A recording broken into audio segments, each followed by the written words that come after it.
Today I will go for the next part of the electrochemistry, and here I will explain about Debye-Hückel-Sonshager equation, and this equation how it helps to calculate the lambda naught m value or lambda naught E value of a strong electrolyte, and what is the limitation of this equation for the weak electrolyte. The Debye-Hückel-Sonshager equation is lambda m is equal to lambda naught m minus b root c. So this equation is called Debye-Hückel's equation, and instead of lambda naught m you can take also lambda e. If you take lambda e, then it becomes lambda e is equal to lambda naught e minus b root c. And before we will go for this Debye-Hückel-Sonshager equation, just I want to recall you what is the difference between the strong electrolyte ionization capacity and the weak electrolyte ionization capacity. In the strong electrolyte, when you will take the ionization of it by mixing some diluted substance, or you are making the dilution, as we know that in the case of strong electrolyte, the maximum percentage of ionization will be complete with its small dilution or with its minimum dilution. And for that reason, with its minimum dilution, its 80 to 90% ionization is almost completed. So the rest will be ionized when you will make it more dilution. And due to this reason, in the case of strong electrolyte, the ionization is very easy in comparison to the weak electrolyte. If you take the weak electrolyte, in its small dilution, the ionization is very less. And if you make more dilution, then ionization increases in enormous amount. So when we will go for the study of the Debye-Hückel-Sonshager equation, by keeping this point on view, we will plot the curve for the strong electrolyte as well as for the weak electrolyte. So what is the meaning of lambda m here?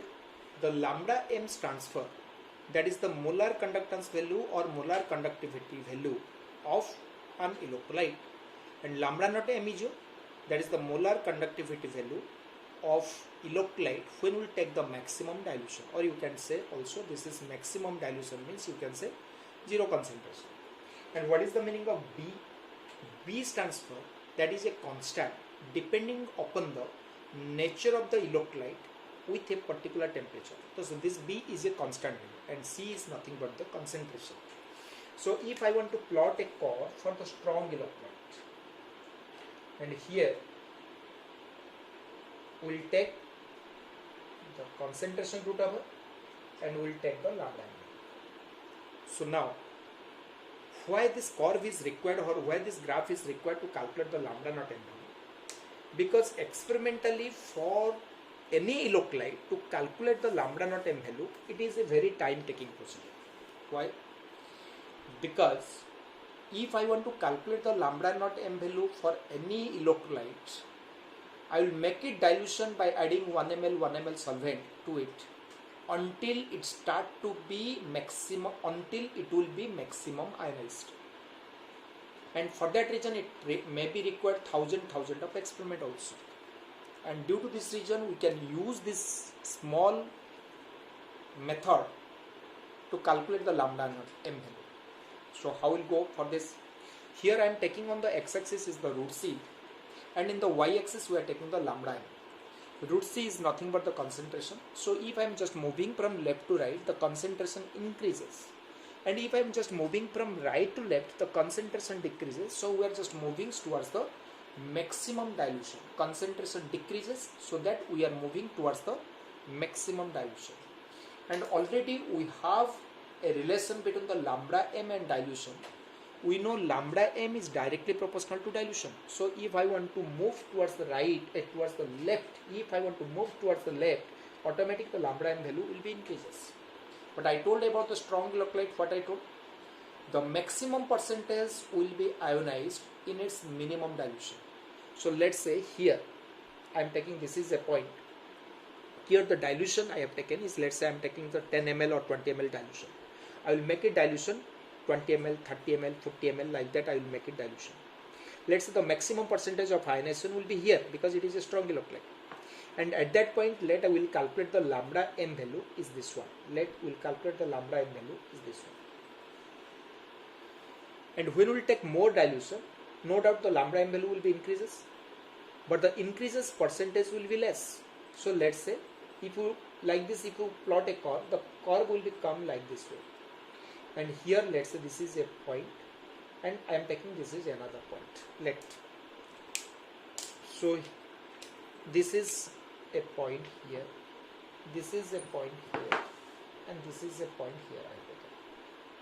So what you are getting this point from this point, let's say I'll just make it. How is it happening?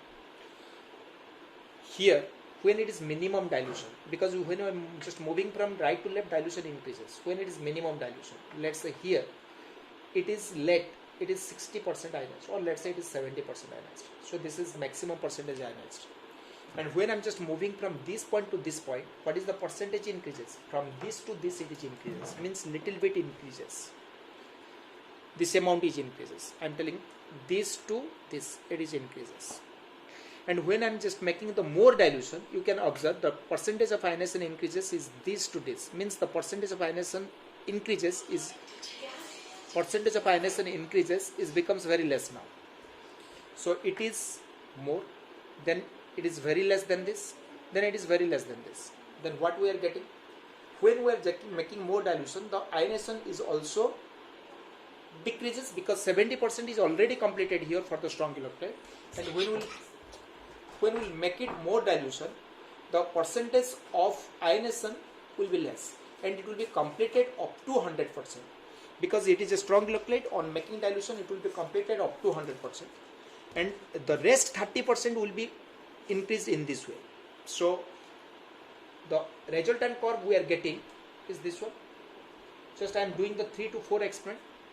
Then after, if I want to extrapolate this curve, we can observe this curve will be touches to lambda m axis here, and when this curve touches to lambda m axis here, that indicates here the concentration is 0, that indicates you are getting the maximum dilution or 0 concentration. And the point from here will get the, this is the lambda naught m value for the strong electrolyte, and only this percentage what I am representing here will be the 30%, whereas this percentage is the 70%. So when I will make it more dilution, the percentage of ionization will be decreases for the strong electrolyte, but it will be 100% ionizable when it becomes the maximum dilution. So it is very easy to calculate the lambda naught m value for the strong electrolyte by using the Debye-Hockel-Sonsberg equation. Now we'll go for, let's say, for the weak electrolyte. So if I want to go for the weak electrolyte and I am using the same curve,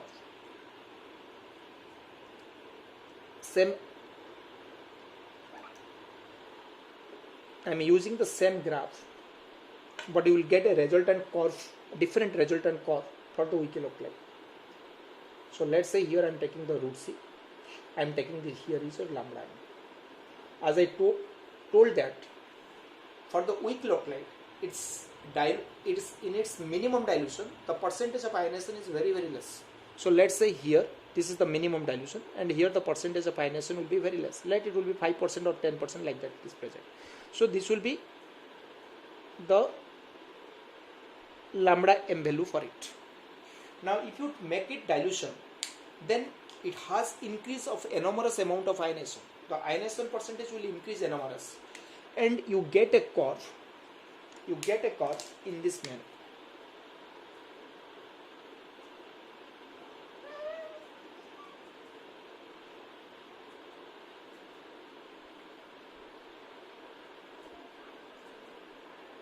You get a curve in this manner, and it indicates, let's say I am taking a point here,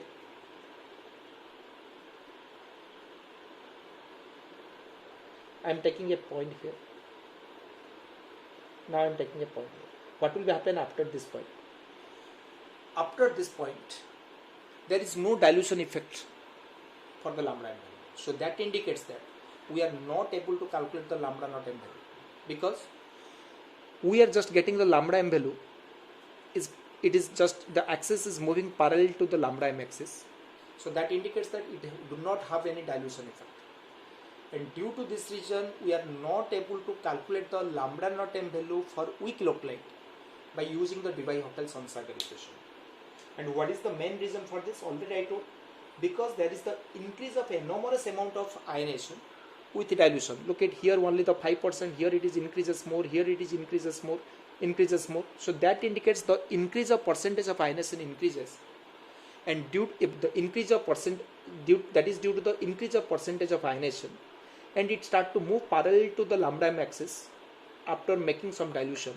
So it not touches to lambda m axis, as it is not able to touches to lambda m axis on extrapolating the curve more. So that indicates that we are unable to calculate the lambda naught m value for the weak low plate. So this is one of the disadvantages of the Debye-Hückel-Sonsberger equation. So by taking this disadvantage of Debye-Hückel-Sonsberger equation, on the next class I will tell about the Kohler's law and what is the applications of Kohler's law, how the Kohler's law help to calculate the lambda naught m value as well as the lambda naught e value for the weak low plate.